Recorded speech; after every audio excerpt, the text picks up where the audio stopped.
Ce podcast est réalisé avec le soutien précieux de More. Parce que nous sommes des entrepreneurs tout comme vous.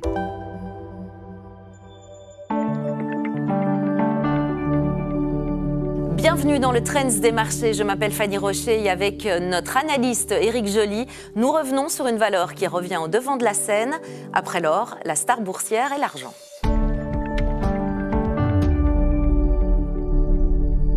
C'est le moment de nous pencher sur les trends des marchés en commençant par les indices boursiers.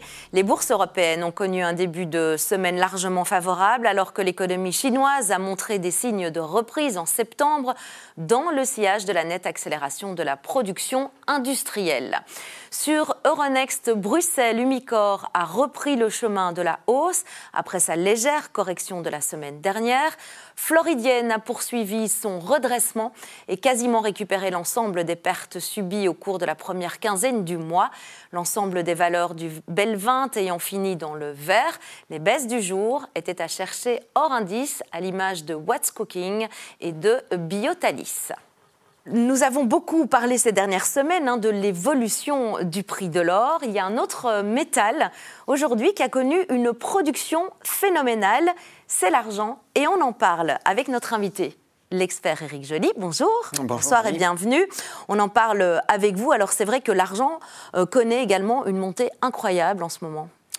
L'argent est bien souvent considéré comme étant l'éternel deuxième, après l'or, sur le marché des métaux précieux. Mais bon, aujourd'hui, ce n'est certainement pas le cas.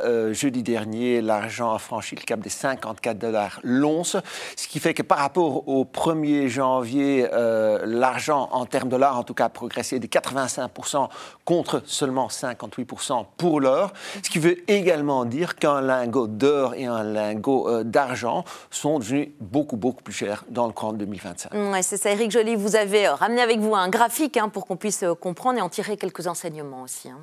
Oui, premier enseignement, clairement, on voit que le record de 1980 a été amélioré. C'est un record qui, pendant tout un temps, semble être imbattable. Or, ça s'est quand même produit.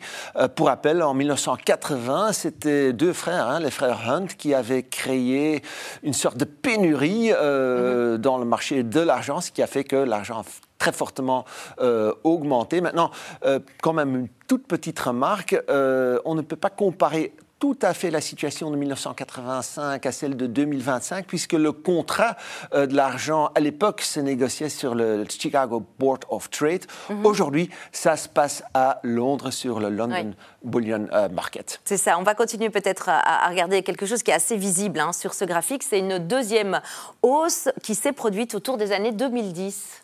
Oui, et pourquoi 2010 ? Parce qu'à ce moment-là, il y avait quand même pas mal de soucis économiques, politiques, et les investisseurs cherchaient à avoir dans leur portefeuille une valeur de refuge dont l'argent fait également partie.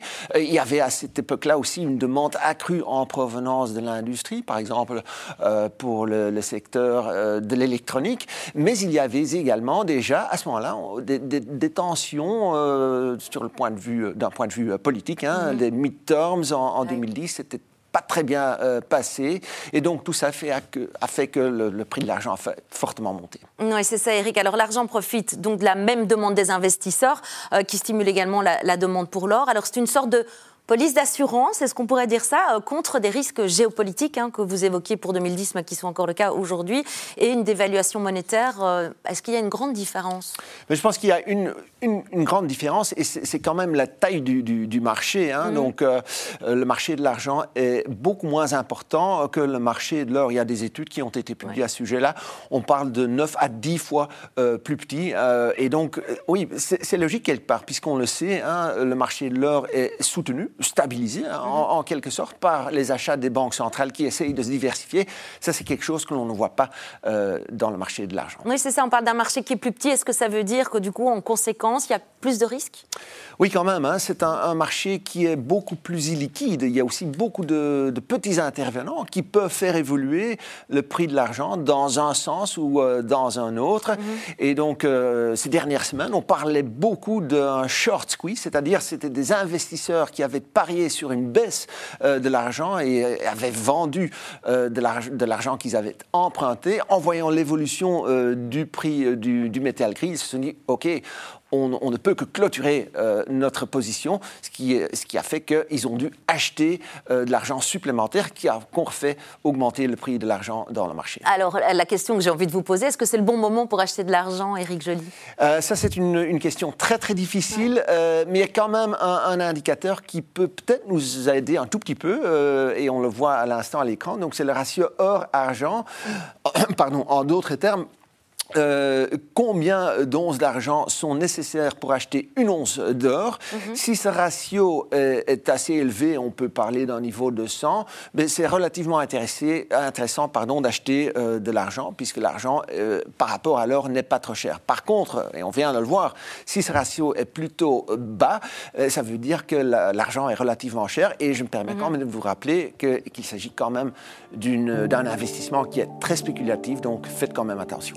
Attention, merci, ce sera le mot de la fin. Merci à vous pour votre analyse, Éric Joly, et on vous dit à la semaine prochaine.